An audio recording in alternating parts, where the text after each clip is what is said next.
So yeah, it's Boxing Day. I'm in the UK. It's cold, but it's my first Christmas at home in 5 years, and it's been a good cause and time for reflection, to look back on things I've done, places I've been, experiences I've had, and just how that all kind of sits with me right now as I look back on it all. Despite everything I have been up to, all the cool experiences I've had, people I've met, there's always still a bit of a nagging feeling that it's not enough. Like I've still got so many things I want to do, I want to tick off. And that's always kind of in the back of my mind or right at the front sometimes. Hey, come here. Good boy. So I thought it would be nice to just come and sit and do something I've never really done before, which is just talk to the camera. Monty always listens, don't you? But yeah, with the new year coming around quickly, I thought it's a good opportunity to use that change and that new chapter, if you like, really to my own advantage. And there's one thing I think back on that I wish I had done more of, and that was videos. Capturing some of the experiences I've had for myself more than anything. I think they are cool little time capsules to look back on, and to reflect. And the art of videography, cinematography itself is something I'm very interested in and I've always had a passion for, but never really had the courage to pursue it properly or to really commit to it out of a fear of it not being as good as I would hope, I guess. So one thing I want to promise to myself is that I'm going to start doing more things like this. Clip a microphone on and just talk to the lens, which is something that's always made me feel a bit weird.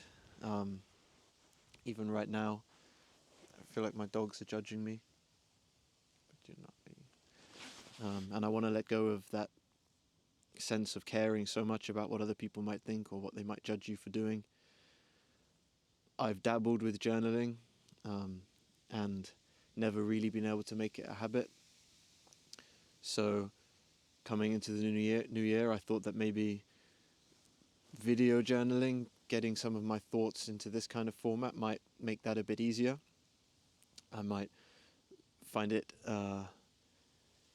more likely to make it habitual and to do it reoccurringly, which is what I want. And it also ties in with some other interests and goals, which is to make some videos, to capture some of the moments I get to see. I have, for the last 5 years, taken a lot of photos.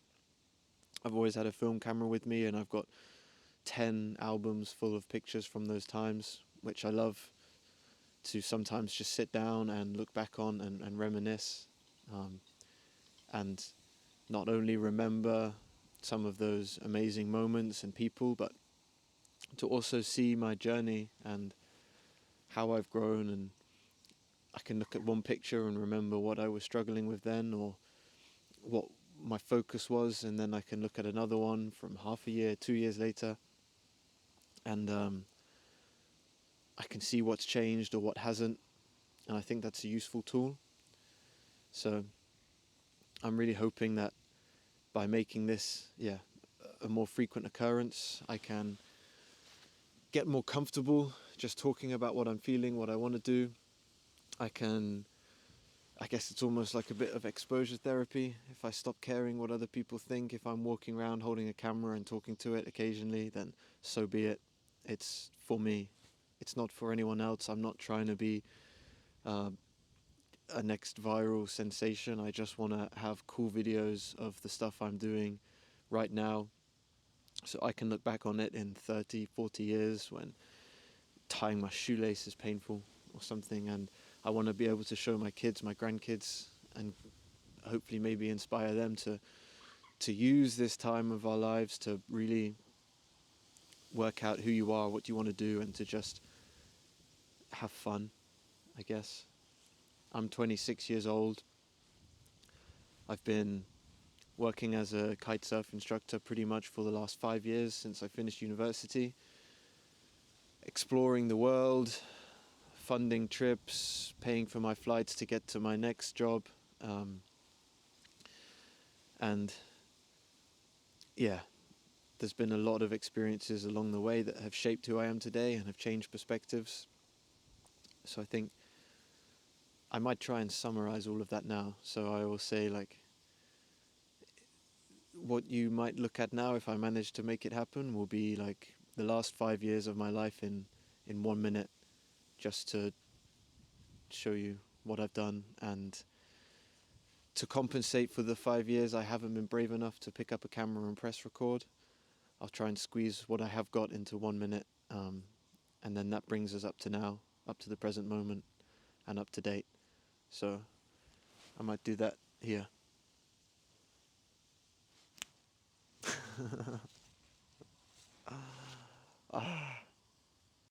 After finishing university and with the first lockdown over, I moved to a small coastal town in the southwest of the UK called Exmouth. Here I lived in my van in a car park across the road from the kitesurf school I worked at, and would spend the weekends exploring North Devon, camping out, having barbecues, and the occasional sunset beach party. It was at one of these that I met local legend Timmy, who invited me out to work alongside him in the Caribbean that winter. So fast forward a few months, and a couple of plane and boat rides later, I made it out to a tiny atoll island in the Caribbean called Anegada, population 300. Here I lived in a little shack on the beach for the next 7 months, catching and eating fresh lobster daily, getting to know the locals, playing behind the boat with wakeboards and foils, jumping over shipwrecks with our kites, exploring the whitest sand beaches imaginable, as well as just island hopping around the BVIs on our rib, stopping at every little private beach and cove we could, a highlight of which would be having a game of tennis and a full moon kite on Necker Island. My next stop was Brazil, where after a sketchy moto taxi ride, I arrived in kiting paradise. I travelled by buggy, pickup, boat and bike for over 600 kilometres of the coastline of northeast Brazil. I was later joined by 3 mates from home with whom we rented a pickup truck, threw our kite gear in the back and rode at every single spot we could find. Riding daily, we would find dunes to jump off, land and boats to jump over, and of all the places I've kited, nothing has ever quite come close to Brazil, and this trip in particular. With winter approaching back in the UK, I chased the sun and wind all the way out to Western Australia, where I lived, worked and kited in a world-class spot known simply as The Pond. I embraced the Aussie culture to its fullest and was lucky to live and work with some of the kindest people I've ever met. After the season, I flew to Melbourne to meet my cousin and his mates, where we set off on a road trip along the Great Ocean Road to Adelaide. From here we ventured north, all the way up through the outback to Darwin, covering over 4,500 kilometres. I arrived in the Northern Territory with nowhere to stay, sleeping in the airport that night, with a flight booked to Bali the next morning. I spent the next 2 months exploring Bali and Lombok. Living off nasi goreng and bintangs, I explored different spots trying to improve my surfing. 2 local cousins I met from Lombok, Bree and Emmett, guided us on a scooter journey across the island all the way to Desert Point. They shared the local culture with us, as well as good music, company, and an infectious outlook on life. I knew while riding my scooter along the winding mountain roads, with Creedence Clearwater blasting through my headphones, that this was a memory I would cherish for the rest of my life. After this trip, I returned to Europe, where I have spent the last 3 summers living in a small surf town in Portugal called Baleal. On the windy days I work as a kitesurf instructor in a nearby lagoon, and the not so windy days are spent searching for waves or just settling for some cheap superbox in the sun, but usually both. This place feels a lot like home to me now, and the people and sunsets that it treats me with every year leave me feeling forever grateful for every summer I spend here. The winters in between I have spent in the French Alps, teaching kids how to ski and myself how to snowboard. The scenery the mountains provide is always breathtaking and beautifully humbling in the way it makes you feel so small. Powder days with friends, sunset teas and tree-lined descents, and finally a white Christmas helped me instantly fall in love with the mountain life. Living seasonally in this way really grounds you in time, and these sports bring you closer to nature and are the perfect antidote for a world that is falling further and further out of touch with itself.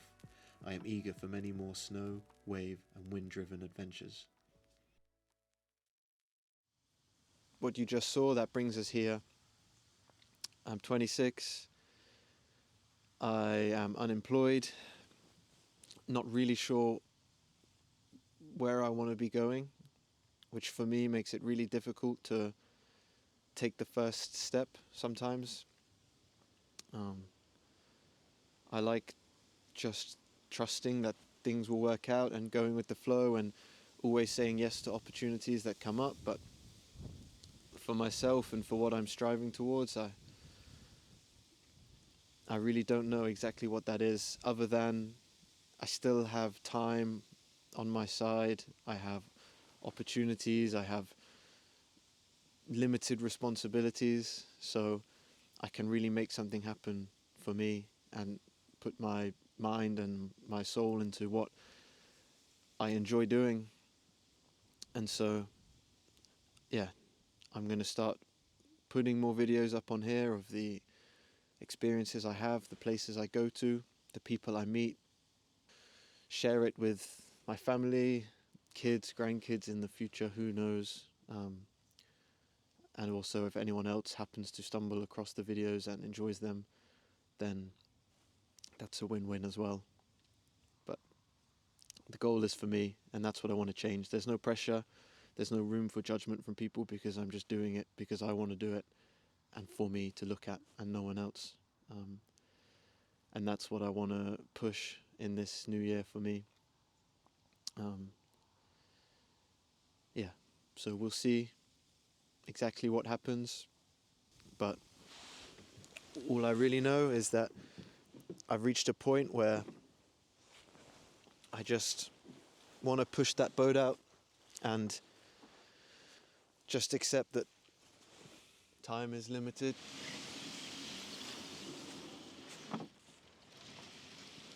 I'm not getting any younger, and I should just make the most of the time and the opportunities I have and make it happen and make it work for me.